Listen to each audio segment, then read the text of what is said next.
ang sabi ko. And most importantly, He has set the rules of life for us in this world.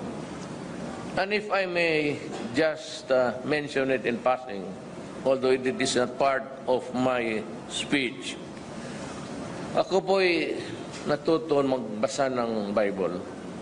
And it was my mother who was a teacher. And she was a native at that.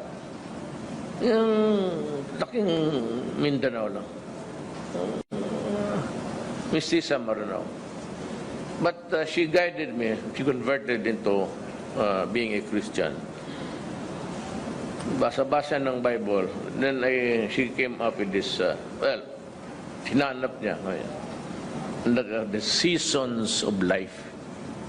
It is found in Ecclesiastes 3. The seasons of life. As there is a time for happiness, there is a time for sorrow. As there is a time for plenty, and there is a time for want. And there is a time for joy, and a time to ponder, and a time to be healthy. Aabot ka niyan, walang sakit for a longest time.